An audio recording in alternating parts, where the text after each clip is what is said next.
नमस्कार दोस्तों, study Galaxy के यूट्यूब चैनल पे मैं आपका स्वागत करता हूं। तो दोस्तों, आज की इस वीडियो में हम करेंगे हाई फ्रीक्वेंसी वर्ड्स।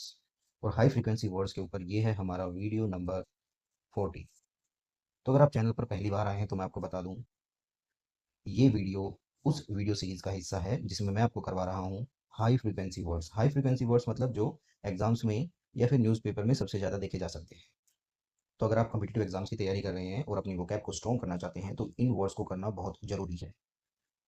तो ऐसे वर्ड्स के ऊपर ये मेरा वीडियो नंबर 40 है। तो अगर आपने पहले के वीडियोस नहीं देखे हैं तो चैनल की प्लेलिस्ट में जाकर उन वीडियोस को देख सकते हैं।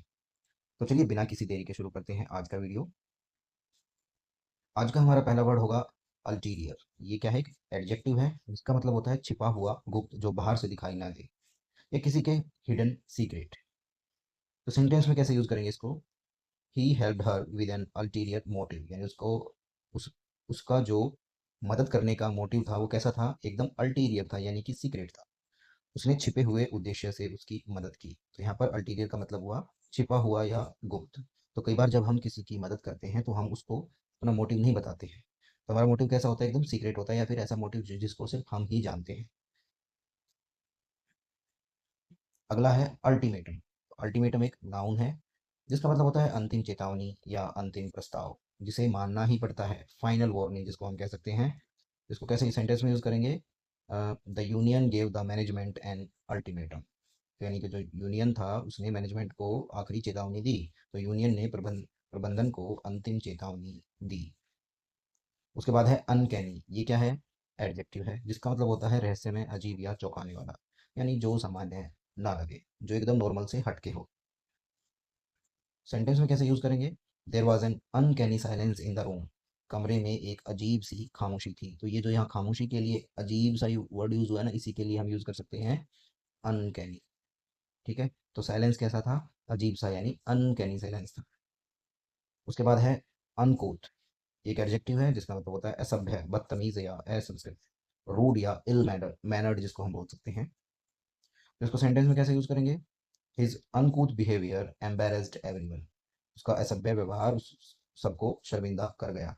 यानी कि उसका जो व्यवहार था वो कैसा था? एकदम बदतमीज टाइप का या असभ्य था, बिल्कुल भी संस्कारी नहीं था। तो उसका बिहेवियर कैसा हो गया? एकदम अनकूथ हो गया। आगे बढ़ते हैं। अगला है अंडरबिड, जो एक वर्ब है जिसका मतलब होता है किसी से कम बोली लगाना, या बिड लेस। यानी अगर किसी चीज़ की बोली लग रही है तो वहां पर इसका यूज़ किया जाएगा, और वो बोली कैसी है? बाकियों से कम है। सेंटेंस में कैसे यूज़ करेंगे? उसने ठेका जीतने के लिए प्रतिस्पर्धियों से कम बोली लगाई, यानी उसकी बोली बाकियों से कम थी। तो इसको कैसे बोलेंगे? He underbid his competitors to win the contract. यानी कि उसकी जो बोली थी वो सबसे कम थी। तो यहाँ पर अंडरबिड का यूज़ हुआ है। अगला है अंडरमाइन, जो एक वर्ब है जिसका मतलब है ग्रेजुअली वीकन, या जड़ से नुकसान पहुंचाना, यानी किसी चीज को धीरे धीरे कम करना या उसको नुकसान पहुंचाना। तो उसको बोलेंगे अंडरमाइन। सेंटेंस में कैसे यूज करेंगे? झूठी अफवाहें विश्वास को कमजोर कर सकती हैं। जिसको कैसे बोलेंगे? False rumours can undermine trust.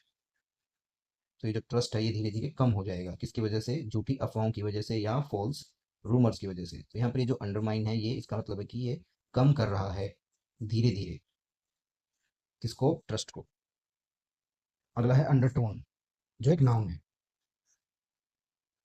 जिसका मतलब होता है छिपा हुआ भाव, हल्का संकेत या दबा हुआ अर्थ, यानी हिडन फीलिंग। सेंटेंस में कैसे यूज करेंगे? उसके भाषण में गुस्से का छिपा हुआ भाव था। तो ये जो छिपा हुआ है इसके लिए यूज करेंगे हम undertone. His speech had an undertone of anger. तो यहाँ पर अंडरटोन के लिए तो यहाँ पर अंडरटोन आया है किसके लिए? छिपे हुए भाव के लिए। उसके बाद है अंडू। आसान है, एक वर्ब है जिसका मतलब होता है खोलना, पलटना, या किया हुआ काम रद्द करना, रिवर्स या कैंसिल करना। सेंटेंस में कैसे यूज करेंगे? उसने गलती सुधारने की कोशिश की। She tried to undo the mistake. उसके बाद है अनअर्थ। एक वर्ब है जिसका मतलब होता है खोज निकालना, छुपी हुई चीज को सामने लाना या डिस्कवर करना। तो इसको कैसे बोलेंगे? The archaeologist unearth ancient coins. यानी कि वो कॉइन्स कैसे थे? नीचे दबे हुए थे, उनको आर्कियोलॉजिस्ट लेके आए, यानी उनकी खुदाई कर कर उनको बाहर निकाला। वो एकदम क्या हो गए? डिस्कवर हो गए, या छिपे हुए थे तो उनकी खोज हो गई। तो यहाँ पर अनअर्थ अनअर्थ का यूज होगा किसी छिपी हुई चीज को खोज निकालने के लिए।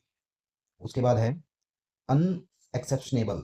ये एक एडजेक्टिव है। इसका मतलब होता है जिस पर आपत्ति ना की जा सके, पूरी तरह स्वीकार्य है, जिसके लिए कोई भी ऑब्जेक्शन ना हो, नो ऑब्जेक्शन। सेंटेंस में कैसे बोलेंगे इसको? उसका आचरण पूरी तरह आपत्ति रहित था यानी स्वीकार्य था। तो हिज कंडक्ट वाज अनएक्सेप्शनेबल। उसके बाद है अनएक्सेप्शनल, उसके जैसा ही है, पहले जैसा ही, लेकिन ये क्या था? अनएक्सेप्शनेबल, और यहाँ पर आया है अनएक्सेप्शनल। तो ये एक एडजेक्टिव है। इसका मतलब होता है साधारण, सामान्य या जो खास ना हो, एकदम ऑर्डिनरी या common. He comes from an unexceptional background, वह एक साधारण पृष्ठभूमि से आता है। तो यहाँ पर अनएक्सेप्शनल का मतलब हुआ जो एकदम कॉमन हो, ऑर्डिनरी हो या साधारण हो। उसके बाद है अनफेम्ड, एक एडजेक्टिव है जिसका मतलब होता है सच्चा, बिना दिखावे का या जो बनावटी ना हो, ट्रू, एकदम जेन्युइन। उसकी सच्ची चिंता ने सभी को प्रभावित किया। तो हर अनफेम्ड कंसर्न इम्प्रेस्ड एवरीवन। अनफेम्ड का मतलब जो बिना दिखावे का हो, जो रियल। उसके बाद है यूनिलेटरल, एक एडजेक्टिव है जिसका मतलब होता है एक तरफा, केवल एक पक्ष द्वारा किया गया, वन साइडेड। उसको बोलेंगे यूनिलेटरल। सेंटेंस में कैसे यूज करेंगे? कंपनी ने एक तरफा निर्णय लिया, the company took A unilateral decision. तो यूनिलेटरल का मतलब जो एक तरफा। उसके बाद है यूनिसन, ये एक नाउन है जिसका मतलब होता है एक मत, सामंजस्य, एक साथ, जो एग्रीमेंट में हो या हारमोनी में हो। सेंटेंस में कैसे यूज करेंगे? भीड़ ने एक साथ नारे लगाए, यानी जो भीड़ नारे लगा रही थी वो एक साथ एक सुर में लगा रही थी, जिसको बोलेंगे the crowd shouted in unison. तो जो एक यूनिसन का मतलब हुआ जो एक मत हो, सामंजस्य के साथ हो या हारमोनी के साथ। उसके बाद है अनप्रेसिडेंटेड, ये एक एडजेक्टिव है जिसका मतलब होता है जो पहले कभी ना हुआ हो, अभूतपूर्व, नेवर हैपेंड बिफोर। सेंटेंस में कैसे बोलेंगे? देश ने अभूतपूर्व चुनौतियों का सामना किया, the country faced unprecedented challenges. तो चैलेंजेस कैसे थे? जो पहले कभी नहीं आए थे, अभूतपूर्व थे, तो उसके लिए आएगा अनप्रेसिडेंटेड। अगला है अनराइवल्ड, ये एक एडजेक्टिव है जिसका मतलब होता है बेजो, जिसका कोई मुकाबला न हो, मैचलेस। सेंटेंस से समझते हैं संगीत में उसकी प्रतिभा का कोई मुकाबला नहीं था, she has unrivalled talent in music. तो अनराइवल्ड का मतलब हुआ बेजो। उसके बाद है अनरफल्ड, एडजेक्टिव है जिसका मतलब होता है शांत या विचलित न होने वाला, जिसको कोई डिस्टर्ब न कर पाए, तो काम या फिर नॉट एजिटेटेड। सेंटेंस से समझते हैं संकट के समय वह शांत बना रहा, he remained unruffled during the crisis. बहुत अच्छा वर्ड है, इसको याद रखेंगे। अनरफल्ड का मतलब जो एकदम शांत हो, जिसको कोई भी विचलित न कर सकता हो। उसके बाद है अनरूली, ये एक एडजेक्टिव है जिसका मतलब होता है बेलगाम, अनडिसिप्लिन्ड, अनुशासनहीन। सेंटेंस से समझते हैं अनुशासनहीन भीड़ ने सार्वजनिक संपत्ति को नुकसान पहुंचाया। तो भीड़ कैसी थी? एकदम अनडिसिप्लिन थी। तो उसको हम बोलेंगे the unruly crowd damaged public property. Crowd कैसी थी? अनरूली, बेलगाम थी एकदम। उसके बाद है अनस्केथ, ये एक एडजेक्टिव है जिसका मतलब होता है बिना नुकसान के, सुरक्षित, विदाउट डैमेज या फिर सेफ। वह दुर्घटना से बिना किसी नुकसान के बच गया, ही एस्केप्ड द एक्सीडेंट अनस्केथ। अनस्केथ का मतलब जो एकदम सुरक्षित निकल गया। उसके बाद है अनसीमली, ये एक एडजेक्टिव है जिसका मतलब होता है अनुचित या अशोभनीय, इम्प्रॉपर। उसकी अनुचित टिप्पणियों ने सभी को चौंका दिया। तो टिप्पणियां कैसी थी? अनुचित। तो एडजेक्टिव लगा देंगे अनसीमली इसके लिए हम, तो हिज अनसीमली रिमार्क्स शोक्ड एवरीवन। उसके बाद है अनटोवर्ड, ये एक एडजेक्टिव है दुर्भाग्यपूर्ण या अप्रिय, जिसका मतलब होता है, जिसको इंग्लिश में बोल सकते हैं अनफॉर्चुनेट या अनप्लेजेंट। सेंटेंस से समझते हैं कोई भी अप्रिय घटना रिपोर्ट नहीं हुई। तो ये जो घटना कैसी है? अप्रिय है, तो इसके लिए हम यूज करेंगे no untoward incident was reported. तो इंसिडेंट कैसी थी? अनटोवर्ड, दुर्भाग्यपूर्ण थी। उसके बाद है अपहीवल, ये एक नाउन है जिसका मतलब होता है भारी उथल पुथल, अचानक बड़ा बदलाव, जिसको हम इंग्लिश में बोल सकते हैं ग्रेट टर्मोइल। युद्ध ने सामाजिक उथल पुथल पैदा की। तो ये जो उथल पुथल है इसके लिए हम अपहीवल यूज करेंगे सेंटेंस में कैसे? The war caused social upheaval. उसके बाद है अपहिल, ये एक एडजेक्टिव है, इसका मतलब होता है कठिन, परिश्रम साध्य, डिफिकल्ट या लेबोरियस। कार्य पूरा पूरा करना एक कठिन संघर्ष था। संघर्ष कैसा था? कठिन था। तो completing the task was an uphill struggle. Struggle यानी कैसा था? कठिन था, तो उसके लिए हम यूज करेंगे अपहिल। उसके बाद है अपराइजिंग, ये भी एक नाउन है जिसका मतलब होता है विद्रोह, बगावत, रेबेलियन या रिवोल्ट। सेंटेंस में कैसे यूज करेंगे? सेना ने विद्रोह को दबा दिया, the uprising was suppressed by the army. तो यहाँ पर ये जो विद्रोह है इसके लिए आया है अपराइजिंग। उसके बाद है अप्रोर, ये एक नाउन है जिसका मतलब होता है हंगामा, भारी शोर शराबा। इसको हम इंग्लिश में बोल सकते हैं ruckus, heavy noises, yellow highlighter stroke. अच्छा, ये इसका ये फॉन्ट का नाम आ गया है यहाँ पर। यहाँ पर सिर्फ नॉइस तक रहेगा, तो हम इसको, ये फॉन्ट का नाम यहाँ पर आ गया है, इसको हम हटा देते हैं। तो इसका सही मतलब हो गया रकस हैवी नॉइस, उसको बोलेंगे अप्रो। सेंटेंस में समझते हैं, घोषणा से हंगामा मच गया, द अनाउंसमेंट कॉज्ड एन अप्रो। उसके बाद है अपसर्च, ये एक नाउन है जिसका मतलब होता है अचानक बढ़ोतरी, उछाल, सडन इंक्रीज। तो यहाँ पर सिर्फ सडन इंक्रीज तक रखेंगे, यहाँ पर भी ये फॉन्ट का नाम आ गया है।